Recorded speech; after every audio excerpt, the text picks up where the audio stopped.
This recipe is very old-fashioned, the way my mom made, the way my grandmother made, using fermented beets. This nourishing dish that can help you warm you up and filling, and it's so good for you and can fit any diet. So if you're vegetarian, this recipe for you.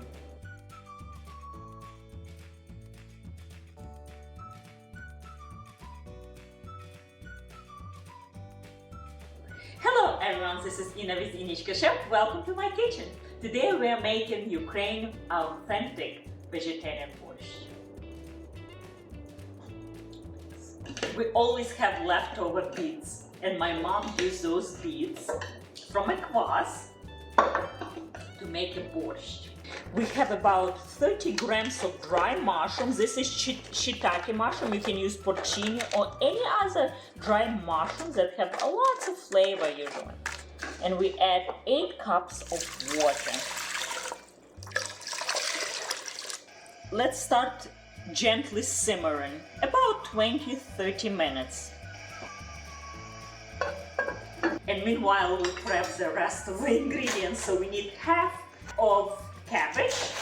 This soup full of vitamins and color and flavor. It's so delicious, so nutritious, and probably just about any Ukrainians will argue with me this is not a soup, and I agree.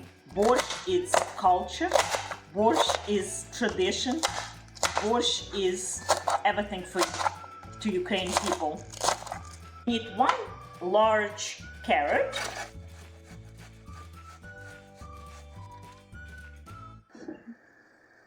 look, and they are so hydrated. You see how they're nice and plump, like to catch. So we're building broth, we're building a base. That's it, where the all flavor starts, right? With good vegetarian broth. Now we add onions. About half cup of onion chopped, and continue boiling, simmering.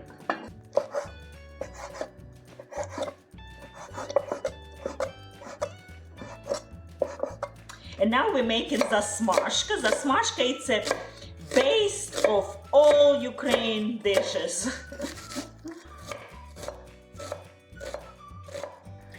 About 3 to 4 tablespoons of olive oil or sunflower oil. That would be more traditional.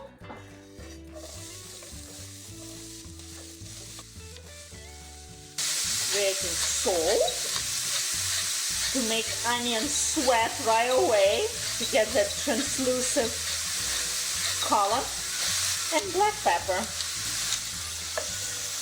Let's add salt to about 1 teaspoon to our liquid base broth, mushroom broth.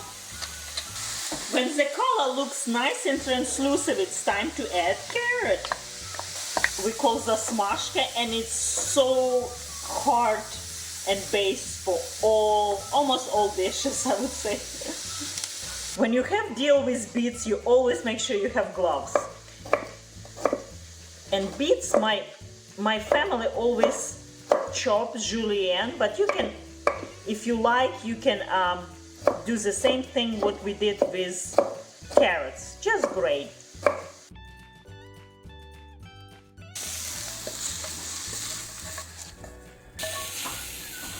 Now the potato goes in, and as you notice, the borscht is not really boiling, it's simmering. Simmering, it's very important, slow cooking, that's the key. To the same pan, add another 2 tablespoons of oil. I'm using olive oil, sunflower oil would be more traditional.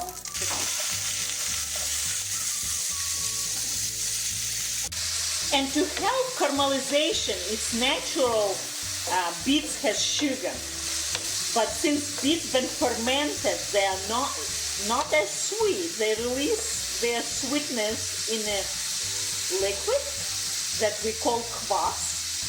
So it's more complexity of flavor, but it's not as much sugar. So I like to add a little bit of honey about 1 tablespoon or so. It's not a lot. It just helps to make nice and brown color and catch all that bits from our pan. The only one tomato product we're going to add to this borscht is tomato paste. Tomato paste has kind of like mushroom, very deep umami flavor that gives you, you want for another spoon, you will just keep eating. So I'm going to dissolve in 1 cup of hot water and add to the borscht, to the base, to the future borscht.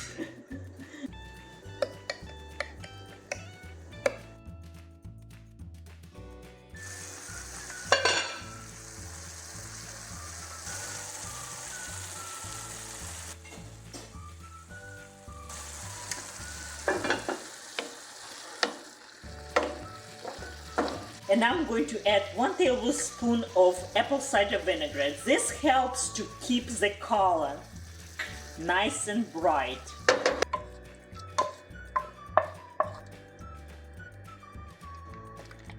It slowly starts turning into borscht color, and we add in cabbage.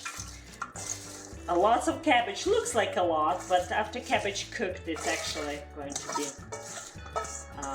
not that much.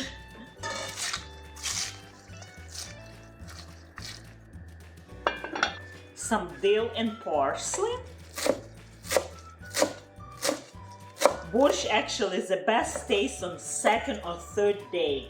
So this dish has to settle flavor and have all ingredients, all flavors married together and got kind of sit together in order to fully understand the full flavor. And continue cooking for another 20 minutes, simmering on very low. We're going to add this kvass, beet, and beans, the last ingredients. Beautiful color. And beans. It's a pre-cooked kidney beans. 1 can if you are buying in can. I cooked myself in crock pot. I like to grind my garlic towards to the end with a nice pinch of coarse Celtic salt, 3 cloves of garlic, and 1 tablespoon of coriander seeds. My mom always add coriander seed to the borscht along with dill seeds and dill. We're going to add fresh dill today.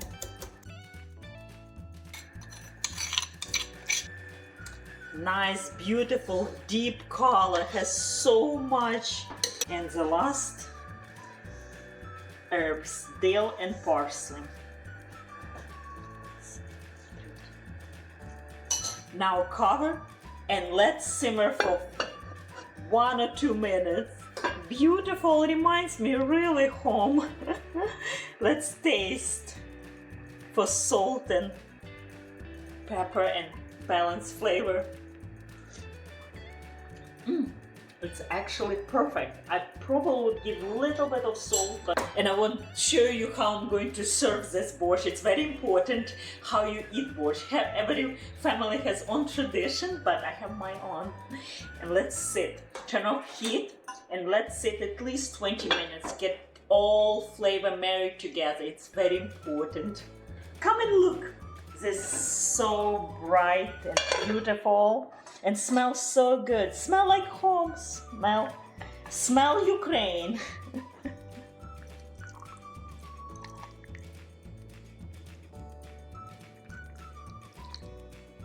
And I like to eat with a little bit of sour cream and garnish with dill, even more dill. And now is the best part, to taste my borscht. And I will show you, as I promised, how I like to eat my borscht. Here's some nice toasted homemade sourdough bread. And the way we like to eat in Ukraine is raw garlic. And I have to say, if you can, go ahead. But what I like to do, come look, I like to slice 1 clove of garlic and make kind of like grind your bread, make nice and garlicky, your toast, I would say.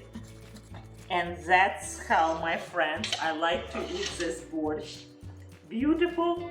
It's so hot, still hot. Oh yeah, very deep, deep flavor. I like to dip sometimes with crunchy bread. So delicious, so nutritious. Especially this time of the year, it's perfect. I hope I inspire you to make this borscht from scratch. Delicious. Feed your friends, family, and remember, your health starts in your kitchen. And see you next time. Bye.